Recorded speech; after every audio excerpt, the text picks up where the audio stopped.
If you've been trying to use calendars for a while now, but after a few days of being productive, you crash out and the timetable becomes useless, then you're in the right place. I'm Salim, I've just finished medical school, and I've spent almost a decade at university whilst also balancing all the other things I care about in life. So I've gone through dozens of scheduling strategies and spent hundreds of hours trying to work out a system that allows me to do everything. So I'm not going to give you the basic advice that you hear from everyone else, like don't overschedule or try time blocking. I'm going to give you some ideas that you haven't heard of before and they actually work. And the last one ties everything together in a very simple way. So the first concept to make sure that you use timetables more effectively is to have something called an importance hierarchy. Most people pack out their timetable trying to spend every hour doing something productive, but some things are more productive and some things are less productive. You need to have some way of tracking this because emergencies happen and you need to know what to sacrifice and what needs to be kept. There's probably one task that is actually the hardest or most important thing. That has to be your non-negotiable for that day. No matter what else happens, if you schedule that task to be done today, it has to be done today, even if you sacrifice everything else. If you don't have a hierarchy of importance in tasks, you will go from 100 to 0 because once you've missed one thing, your mind convinces itself that there's no point in doing anything. So on any timetable, put asterisks by each task to display the importance hierarchy. 3 asterisks for the most important task. This is need to do.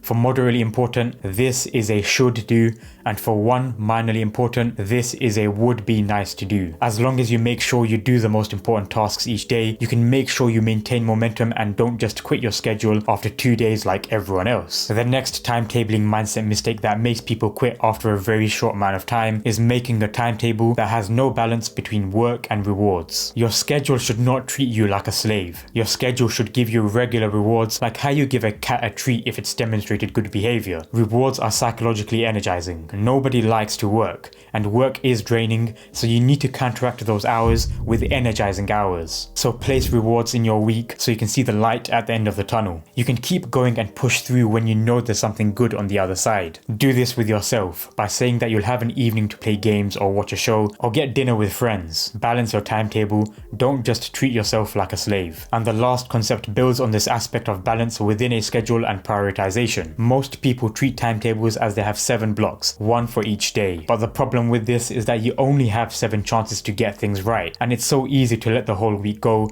once one day hasn't gone the way you planned it. But what has worked for me is to split your days into multiple sessions, usually 2 or 3. So this could be Monday AM and Monday PM, and have that for each day. So now you have at least 14 chances to get things right, and if you have a bad morning or evening, you can just reset and go again in the next session. This helps to not get into those negative spirals where if one morning is slow, you feel like the whole day is ruined and then it goes bad from there. I've noticed that if I work really hard in the evening, working hard the next morning feels impossible. And the same is the case if I work really hard in the morning, the evening feels like my focus is completely gone. So I assign sessions to either be heavy ones or light ones in terms of focus, and the rule is to never have 2 heavy or 2 light sessions next to each other. I can balance my energy, my rewards and my focus by alternating shifts between them. If you have a heavy evening of work, have a light morning the next day. If you have a light morning, have a heavier evening, and if you have a heavier morning, have a light evening. This works well with the concept of importance hierarchies, because if you have a need to do task and you plan to do this in the morning but something came up or you accidentally stepped in, make the morning session a light one where you're cleaning up the less important tasks, and then just put the most important one in the second half of the day where you can sit down to focus properly. These strategies are what has allowed me to use scheduling most effectively, but a large reason why you still might not be able to stick to a timetable is because you're actually burnt out. It doesn't matter whether you have the best strategies. If you haven't got the energy, none of it matters. So if you feel like this has been you for a while, you need to know whether you need to deal with burnout symptoms before you do any of these timetable strategies. So click the video on screen where I explain the momentum method that can help you with burnout and prevent it from ever happening again.